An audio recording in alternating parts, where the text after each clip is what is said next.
Du Père et du Fils et du Saint-Esprit. Amen.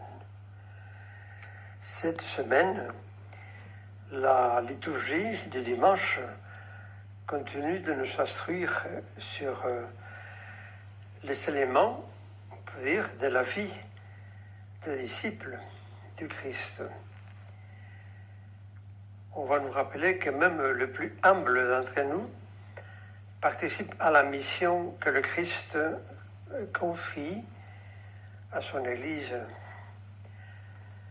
Personne ne peut s'excuser dans son anonymat en croyant que cette mission a été confiée aux apôtres et à ceux qui sont venus après eux, les prêtres, les évêques, et que nous serions un élément un peu supplémentaire. Non, le plus petit d'entre nous participe à la mission que le Christ a confiée à son Église. Il est certain que nous ne sommes pas tous appelés au même ministère. Nous ne sommes pas appelés au ministère des apôtres, ni à être des prophètes, comme c'est le cas d'Élisée dans la première lecture, et très belle d'aujourd'hui. Cependant, chacun d'entre nous est appelé à une vie sainte. Et cela nous fait Saint Paul dans son épître aux Romains, dans la deuxième lecture d'aujourd'hui, nous le rappelle. Et il nous fait comprendre que lors de notre baptême, nous sommes morts avec le Christ pour ressusciter avec lui. Et nos vies ont été unies pour toujours à la croix du Christ. Nous avons été baptisés dans sa mort et nous sommes ainsi appelés à renoncer au péché et à vivre pour Dieu dans le Christ Jésus. Nous devons le suivre, chacun portant sa propre croix, comme Jésus le dit dans l'évangile d'aujourd'hui. Cela ne signifie pas que nous serons tous appelés à subir le martyre. Mais avoir les vertus de martyr, oui, tous et toutes. Chacun d'entre nous est appelé au renoncement à soi-même et à offrir sa vie au service des saints de Dieu.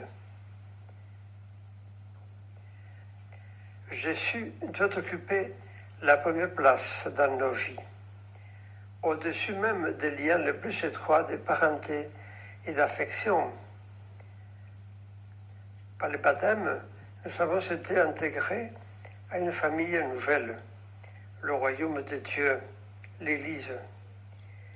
Nous devons proclamer ce royaume par notre vie, en amenant nos pères et nos mères, ainsi que tous les hommes et toutes les femmes, à vivre comme des tout-petits, sous la paternité de Dieu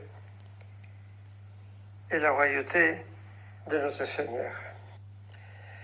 Nous le faisons en ouvrant nos cœurs et nos foyers au service du Seigneur, à l'exemple de la femme sunamite dont il est question dans la première lecture d'aujourd'hui. Comme Jésus nous l'a dit, nous devons accueillir les autres, non seulement les prophètes, mais aussi les petits-enfants, les pauvres et les prisonniers, comme nous accueillerons le Christ lui-même. Comme nous le chantons dans les psaumes d'aujourd'hui, nous sommes appelés à témoigner de ses bienfaits et de sa bonté dans nos vies.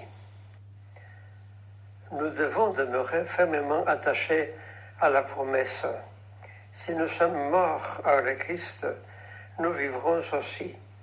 Si nous perdons notre vie pour lui, nous trouverons notre récompense et marcherons à jamais dans la lumière de sa face. Il me semble difficile de sortir ce dimanche de notre église paroissiale et avec le même état d'esprit avec lequel nous sommes entrés. Et l'évangile, vraiment, est comme une décharge électrique. Il se parle pour tous, mais il nous dit tous que celui qui aime son fils, sa fille plus que lui, il n'est pas digne de lui. Que celui qui ne prend pas sa croix et ne le suit pas n'est pas digne de lui. Que celui qui se contente de trouver sa vie la perdra, mais qui perdra sa vie à cause de lui la gardera, etc.